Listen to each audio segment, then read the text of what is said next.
Hello, അസ്സലാമു അലൈക്കും. എന്തൊക്കെ മക്കളെ വർത്താനം? എല്ലാവർക്കും റാഹത്ത് തന്നെ അല്ലേ? അപ്പോൾ ഇന്നത്തെ ദിവസം നമ്മൾ ഇങ്ങനെ പെട്ടെന്നൊരു വീഡിയോ ചെയ്യാനുള്ളൊരു കാരണമുണ്ട് കേട്ടോ. നിങ്ങളെല്ലാവരും വിചാരിച്ചണ പോലെ അല്ല എന്ന കാര്യങ്ങൾ.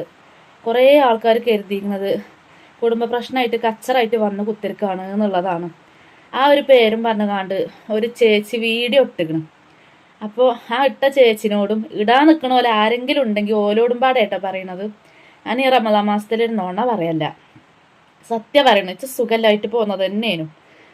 ഇഞ്ച മാപ്പിള തന്നെയാണ് ഇഞ്ച അമ്മാനോട് വിളിച്ച് പറഞ്ഞത്, ഓക്ക് സുഖമില്ലങ്ങൾ ഓളം വന്ന് കൊണ്ടുപോയിക്കോളി, മാറിയിട്ട് വന്നാൽ മതി. പിന്നെ ഇപ്പം ഞാൻ അവിടെ ഉണ്ടല്ലോ, ചിലപ്പോൾ പണിയും കാര്യമൊന്നും ഇല്ലല്ലോ, കുട്ടികളെ ഞാൻ നോക്കിക്കൊണ്ട് ഓളങ്ങൾ വന്ന് കൊണ്ടേക്കോളി എന്ന് പറഞ്ഞിട്ട് ഇഞ്ച അമ്മയാണ് ഞാൻ വന്ന് കൊടുന്നിക്കണത്. ഇനിയിപ്പോൾ ഇഞ്ച അസുഖം എന്തേനെന്നുള്ളത് ഇച്ച ഒരു ടെൻഷൻ പോലെ ഉണ്ടായിരുന്നു. അപ്പോൾ അങ്ങനെ പോകുന്നതാണ് ഞാൻ. ഇപ്പോഴതിന് ഞാൻ ലെവലായിട്ടില്ല. ഓരോ വീഡിയോ ഇരുന്ന് വർത്താനം പറഞ്ഞുകൊണ്ട് ഓരോ വീഡിയോ തട്ടിയൊപ്പിച്ചുകൊണ്ടാണ് നിങ്ങളെ മുന്നിലേക്ക് ഞാൻ കൊണ്ടുവരുന്നത്. ടെൻഷൻ പറഞ്ഞാൽ ഉറക്കല്ലാത്ത ദിവസങ്ങളേനും അതിനൊക്കെ ലെവലായി ഇങ്ങനെ വരികയാണ് ഞാൻ.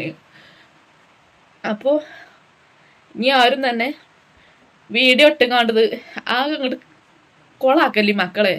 ഞാൻ ആരെ പറ്റി ഒന്നും പറഞ്ഞ് വീഡിയോ ഇട്ടിട്ടില്ലല്ലോ. ഇക്കാലം വരെ ഞാൻ ഒരാൾക്കെതിരെ വീഡിയോ ഇട്ടിട്ടില്ല. ഇടാനുള്ള ഉദ്ദേശമല്ല, ഞാൻ എൻ്റെ സ്വന്തം കണ്ടന്റായിട്ടും പോവുകയാണ്. ഇപ്പം നമ്മുടെ ഈ കുട്ടിക്ക് 10ാം ക്ലാസ് ആയിട്ടും ഇവിടെ വന്ന് നിൽക്കണം എന്നുണ്ടെങ്കിൽ സുഖമില്ലാത്തത് കൊണ്ട് തന്നെയാണ്. പിന്നെ ചികിത്സൻ്റെ ഭാഗമായിട്ടാണ് ഞാൻ അപ്പോൾ ഇവിടെ നിൽക്കുന്നതും. കുറച്ച് ദിവസം കഴിഞ്ഞാൽ ഞാൻ പോകും. ഞാൻ മാപ്പിള പറഞ്ഞിട്ടാണ് ഞാൻ നിൽക്കുന്നത്. എൻ്റെ അമ്മാനെ വിളിച്ചെരുത്തിങ്ങാണ്ട് കൊണ്ടേക്കോളി പറഞ്ഞിട്ട് കൊടുന്നതുമാണ്. മാറി ഞാൻ പോവും ചേച്ചു. അപ്പോൾ ഞാൻ പെട്ടെന്ന് ഇങ്ങനെ ഒരു വീഡിയോ ഇടാനുള്ള കാരണം ഇനിയിപ്പോൾ അതിൻ്റെ ബാക്കിൽ ഓർക്ക് ഇടുന്നവർക്ക് ഒരു കണ്ടന്റ് ആയാൽ മതിയാവും. പക്ഷേ ഓരോ കണ്ടന്റ് പല രീതിക്കാണ് നമ്മളെ കുടുംബത്തിനെ ബാധിക്കുന്നത്. അതുകൊണ്ട് ഇടാൻ കരുതിയോലോ ഇന്നെപ്പറ്റി വീഡിയോ ഇട്ടോലുണ്ടെങ്കിൽ ദയവ് ചെയ്തിട്ടൊന്ന് പ്രൈവറ്റ് ആക്കണം.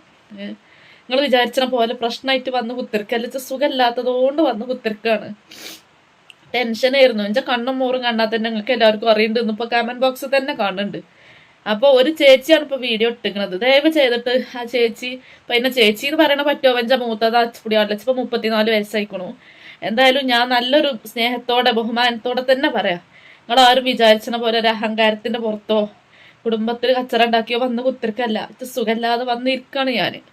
ഇനി അതിൻ്റെ പേരിൽ ആരും വീഡിയോ ഇടരുത്. അപ്പം ആ ചേച്ചി വീഡിയോ കാണുകയാണെങ്കിൽ ഒന്ന് പ്രൈവറ്റ് ആക്കണം. ഇനി ഇവിടെ അങ്ങോട്ട് ഇടാൻ നിൽക്കണമല്ലോ ദയവ് ചെയ്തിട്ട് ഇഞ്ച പേരും പറഞ്ഞ് വീഡിയോ ഇടരുത്. കാരണം അതും കൂടി കാണുമ്പോൾ കജ്ജൊന്ന് പോകുകയാണ് ഇഞ്ച മനസ്സ്. തോനെന്ന് വെച്ച് പറയാല്ല. അപ്പോൾ ഈ വീഡിയോ കാണുമല്ലോ ദയവ് ചെയ്തിട്ട് ഒന്ന് ഷെയർ ചെയ്യുകൊണ്ട് ഇഞ്ച പേരും പറഞ്ഞ് ഞാനും വീഡിയോ ഇടരുത്. ഞാൻ ആർക്കും ഒരു ദ്രോഹത്തിനും വരുന്നില്ല, ഇതിലാറെ പറയാനുമില്ല. അത്രയും ടെൻഷനാണ് ഞാൻ അതിനുള്ള കുത്തിരിക്കുന്നത്. അപ്പോൾ ഒരാളും ഞാൻ പറഞ്ഞിട്ടും കാട്ടിയിട്ടും അല്ല. പഠിച്ച ആർക്കും എന്താ തരാ പറയാൻ പറ്റൂല. ഇത് മാറി അതിന് ചികിത്സയും കഴിഞ്ഞാൽ ഞാൻ പോകും. അപ്പോൾ ദയവ് ചെയ്തിട്ട് ആരും വീഡിയോ ഇടരുത്. ഒക്കെ പാടച്ച് താങ്ങാൻ പറ്റൂല. അപ്പോൾ ശരി, അസ്സലാമു അലൈക്കും.